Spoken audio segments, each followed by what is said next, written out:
Bonjour, nous sommes le mercredi 2 octobre 2024 et le sujet est l'attaque de l'Iran sur Israël. Une nouvelle attaque depuis avril, où ils avaient balancé environ quelques centaines de missiles et de roquettes, dans les 300 environ. Cette fois-ci, c'est 200, dont certains hypersoniques, c'est-à-dire allant plus de 5 fois la vitesse du son. N'oubliez pas de vous abonner pour plus de news nationales, européennes et internationales sur ce monde merveilleux dans lequel nous vivons. Et donc, il y a eu des attaques hier soir, mardi, 1er octobre, de la part de l'Iran, suite à l'assassinat des chefs du Hamas et du Hezbollah par Israël. L'Iran a lancé près de 200 missiles vers l'État hébreu mardi 1er octobre en riposte à l'assassinat des chefs de Hezbollah libanais et du Hamas palestinien. C'est 2 fois plus de missiles que lors de sa précédente attaque qui a eu lieu en avril de cette année. Des alertes tout le temps. À quelques pas de là, une jeune fille a fait un malaise avant de reprendre conscience quand les missiles disparaissent. Signant la fin de l'alerte. Faut-il craindre à présent d'autres attaques aériennes venues de l'Iran ou de la région ? Oui, on pense qu'il y en aura d'autres, on ne peut pas savoir, répond Adan. Alors, probablement, peut-être le début d'une longue série. Ou comme en avril, juste une attaque simple et c'est fini. D'un autre côté, c'est peu probable, puisque il y a eu entre avril et maintenant, l'assassinat de 2 chefs, dont un du Hamas et du Hezbollah. La plupart des alliés du Hamas, que ce soit le Hamas ou le Hezbollah, attendent une riposte de l'Iran significative. Qu'est-ce que le Fatah, le missile balistique hypersonique utilisé par l'Iran contre Israël?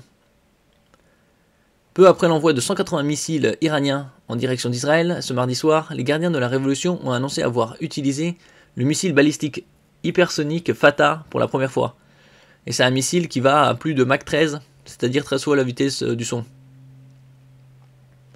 Si Israël est habitué à essuyer des tirs de roquettes ou de missiles sol-sol classiques, les gardiens de la révolution ont annoncé avoir utilisé pour la première fois leur missile balistique hypersonique Fatah, vainqueur. Ce modèle de missile balistique, le plus récent dans l'arsenal iranien, peut parcourir plus de 1400 km. La distance entre la frontière iranienne occidentale à l'ouest et la frontière israélienne est d'environ 1000 km. Atteindre une vitesse située entre Mach 13 et Mach 15, donc 13 à 15 fois la vitesse du son, c'est-à-dire 16 000 à 18 500 km/h. Et pourrait contourner tous les systèmes antimissiles selon le régime chiite. À cette vitesse, ce serait très compliqué de l'abattre. Ce n'est pas la première fois qu'Israël fait face à des tirs de missiles balistiques en provenance de Téhéran. En avril dernier, l'Iran avait envoyé plus d'une centaine de missiles Heibar Shekan, briseurs de forteresse, en direction de l'État hébreu d'une portée de 1450 km, pouvant emporter une charge utile de 1500 kg, ainsi que des charges Gader 110, dotées d'une portée de 2000 km et d'une charge pouvant atteindre 1000 kg. Si le terme de missile balistique peut alerter, c'est notamment parce que ce type d'engin peut emporter, le cas échéant, des têtes nucléaires. Bon, pour l'instant, l'Iran n'a pas l'arme atomique. Il n'y a que quelques nations dans le monde qui l'ont. Les États-Unis, la Russie, le Royaume-Uni, la France, l'Inde, Pakistan, la Corée du Nord, officieusement Israël, et c'est tout. Qu'est-ce qu'un missile balistique? À première vue, c'est un missile classique, puisque au départ, il est propulsé par un moteur similaire à celui d'une fusée. Mais le terme balistique renvoie au fait qu'il effectue la majorité de sa trajectoire dans l'espace, c'est-à-dire en dehors de l'atmosphère. L'atmosphère, c'est 12 km d'altitude.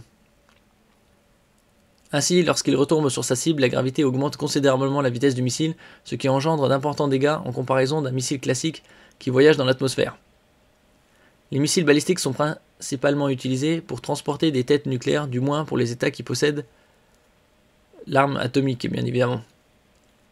Les missiles balistiques dits conventionnels, qui n'emportent pas d'armes nucléaires, sont plus rares, justement car il est impossible de les distinguer d'un missile nucléaire, ce qui peut entraîner une toute autre réplique de la part de l'adversaire. Or, l'Iran ne dispose pas, à l'heure actuelle, malgré on va dire, la propagande de Netanyahou concernant que l'Iran, qui serait très très proche d'avoir l'arme atomique.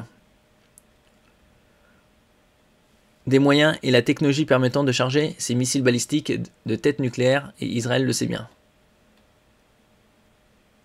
Et donc ils ont le Iron Dome, c'est-à-dire le dôme de fer, qui permet d'abattre la plupart des roquettes avec une efficacité d'environ 80%.